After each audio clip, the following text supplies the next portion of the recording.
Access control lists, or ACLs, are a series of commands that control what a router will do with packets.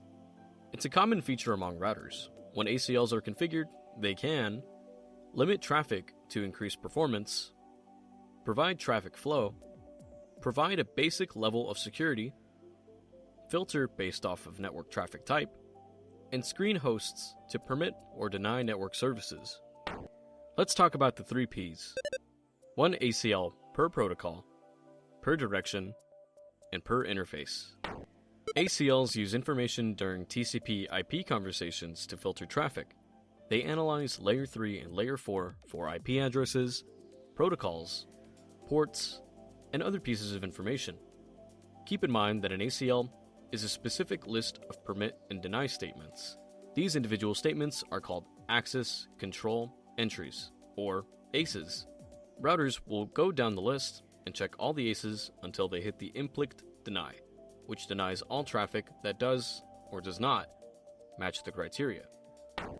With the 3 Ps, the first thing we need to look into are inbound and outbound ACLs. Inbound ACLs. These are for inbound packets that are processed before they're routed to an outbound interface. These are efficient because they save router resources by not doing a route lookup. Because standard ACLs do not specify destination addresses, it is recommended that you put inbound ACLs as close to the destination as possible. Outbound ACLs. These are for outgoing packets with a chosen route going outbound. It is recommended to use these near the edge of the network because the traffic on your network has one way out, that one way out being the default gateway. It is recommended to use extended ACLs here because they are not restricted to just the source address. There are 2 types of ACLs within the Cisco iOS, standard and extended. Standard ACLs can be used to permit or deny traffic from a source IPv4 address. The range for standard ACLs are ACLs 1 through 99. Here's an example of a standard ACL. This will permit traffic from the 192.168.30.0 network. Extended ACLs will examine packets based off the protocol type, source IPv4 address, destination IPv4 address, source TCP or UDP ports, destination TCP or UDP ports, and optional information. The range for extended ACLs are ACLs 100 through 199, and 2000 through 2699. Here's an example. This will permit all TCP traffic from 192.168.30.0 through port 80. Keep in mind that the last ACE within an ACL is always an implicit deny, meaning if nothing matches, it will always deny the traffic. ACLs use wildcard masking for IP addresses.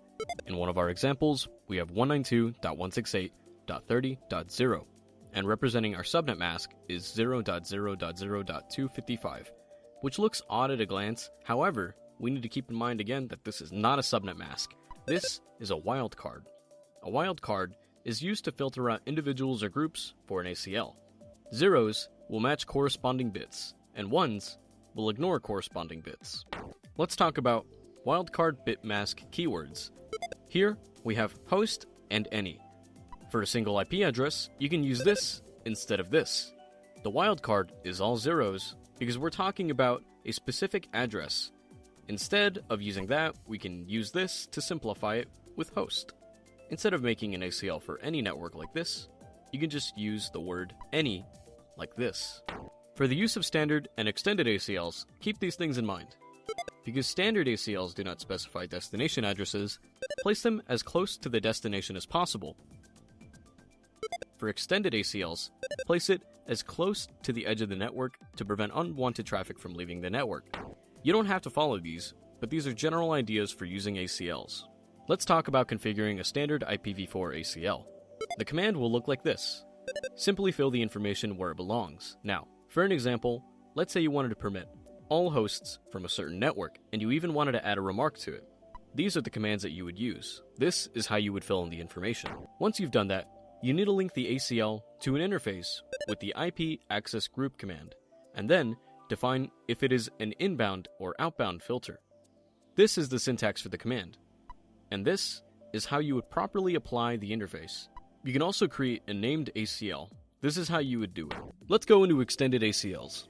Extended ACLs are far more specific. Let's take a look at our example and the syntax. You can also create a named extended ACL like this. With this extended ACL example, it shows that we can only allow users from 10.1.1.0 network to have HTTP access to our web server at 10.1.3.8. All other traffic would be denied by our implicit deny statement at the end of the ACL. The extended ACL would be applied the same way as the standard one, with the IP access group command, assigned to an interface with an inbound or outbound filter applied.